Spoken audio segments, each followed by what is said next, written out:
Salut la vadrouille!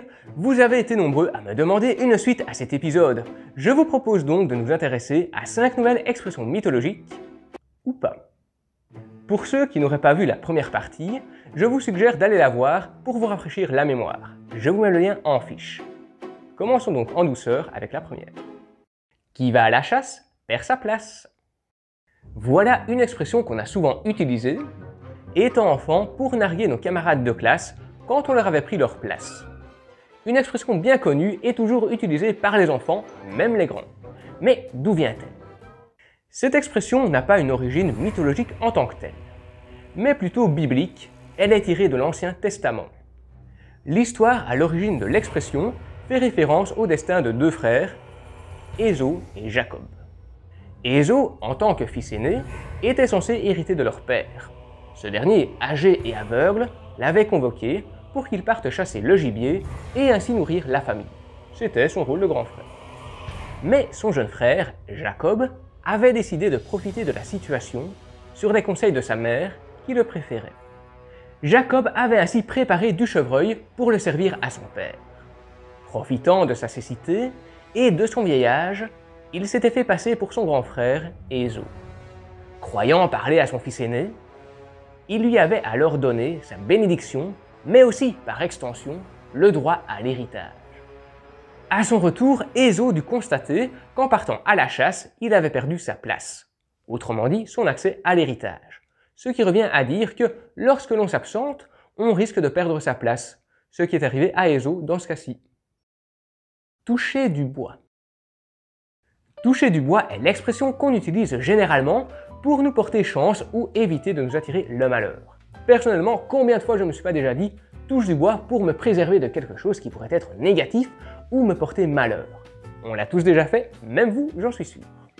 D'ailleurs, dites-moi un peu en commentaire si ça vous est déjà arrivé ou si vous avez d'autres rituels dans le même style, je serais curieux de savoir combien vous êtes à le faire.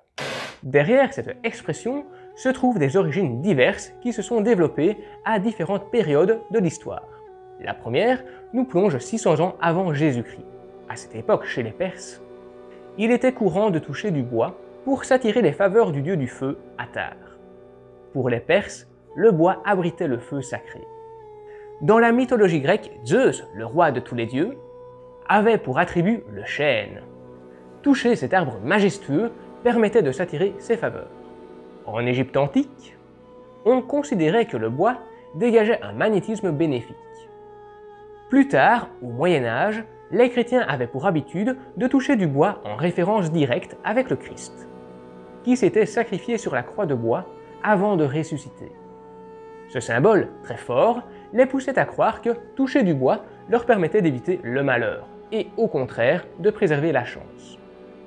Un peu comme le Christ qui avait réussi à ressusciter. Pour le coup, on peut dire qu'il était chanceux, hein? Mais alors, pourquoi se touche-t-on la tête lorsqu'on n'a pas de bois près de soi? Eh bien, aussi comique que cela puisse être, il était courant par le passé de dire que quelqu'un avait une tête de bois lorsqu'il était têtu. En wallon, on dit souvent de ces personnes que ce sont des chaises di bois, des têtes de bois. Partant de cette logique, toucher la tête de quelqu'un de têtu portait chance. Et évidemment, d'autres cultures ont leurs adaptations. C'est ainsi que l'on se croise les doigts, qu'on touche un singe ou qu'on frappe du bois pour les mêmes raisons. Chacun sa technique. Prendre des mesures draconiennes. On parle de mesures draconiennes lorsque celles-ci sont très sévères. Mais d'où vient cette expression? L'adjectif draconien provient du nom d'un personnage grec, du nom de Dracon. Au 7e siècle avant notre ère, une terrible guerre civile ravage la cité. Pour ramener le calme, Dracon est chargé de prendre des mesures et les écrire noir sur blanc. Il faut savoir qu'à l'époque, le droit n'est pas écrit. Les jugements étaient rendus par des magistrats qui interprétaient des coutumes transmises oralement et qui décidaient des peines selon leur bon vouloir à la tête du client. Dracon est donc chargé de rédiger des peines correspondant aux délits commis. Seules quelques bribes de ces textes nous sont parvenues. Mais il semblerait que le châtiment était identique à chaque infraction. Selon lui, chaque infraction perturbait l'ordre de la même manière. Quiconque transgressait la loi écopait de la même peine, c'est-à-dire la peine de mort. D'où le caractère sévère et strict d'une mesure draconienne. Pour cette explication, je remercie Jamy qui l'a très bien expliqué dans les Épicurieux et que je vous mets juste là. Allez voir après, évidemment. Avoir une épée de Damoclès au-dessus de la tête. Avoir une épée de Damoclès au-dessus de la tête signifie être en danger constant, vivre en danger. Cette expression prend place au 5e siècle avant notre ère et tire son origine du courtisan Damoclès qui avait exaspéré son maître Denis l'Ancien, le tyran de Syracuse. Il ne cessait de répéter que le bonheur de son souverain était parfait. Au cours d'un banquet, alors que Damoclès lui disait combien il enviait son pouvoir et sa richesse, Denis chercha à le convaincre que la vie de tyran n'était pas aussi agréable qu'il le croyait. Damoclès n'en croyait pas un mot. Denis le fit alors asseoir sur son trône, prit son épée, arracha un crin de la queue de son cheval, y attacha l'épée et la suspendit au-dessus de sa tête, la pointe en bas, en lui disant « Profite bien maintenant de ce banquet et amuse-toi.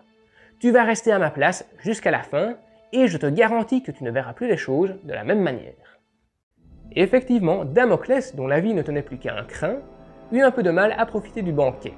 Cette épée, suspendue au-dessus de sa tête, traduisait parfaitement la vie du tyran.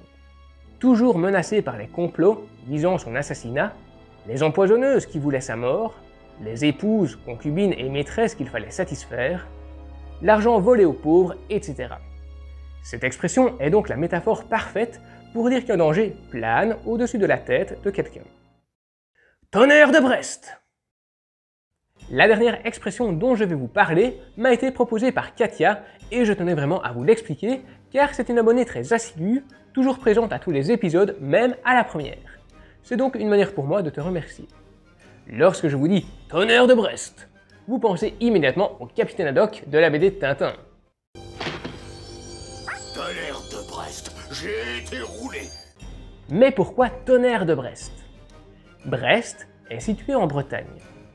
Or, s'il y a bien une chose pour laquelle la Bretagne est réputée côté météo,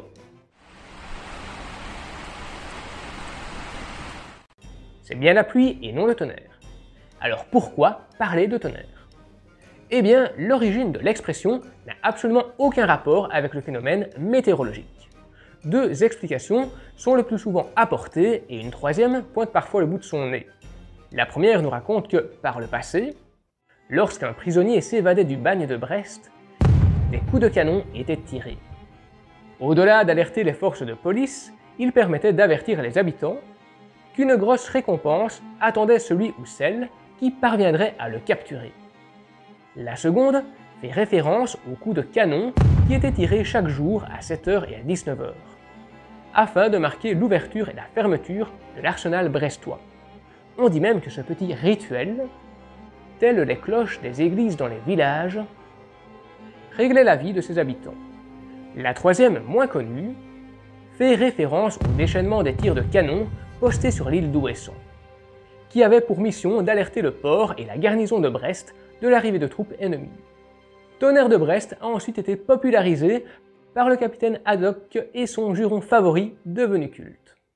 J'ai encore pas mal d'expressions et de mots à vous expliquer, d'ailleurs si ça vous a plu, dites-le moi en commentaire et j'y consacrerai un troisième épisode.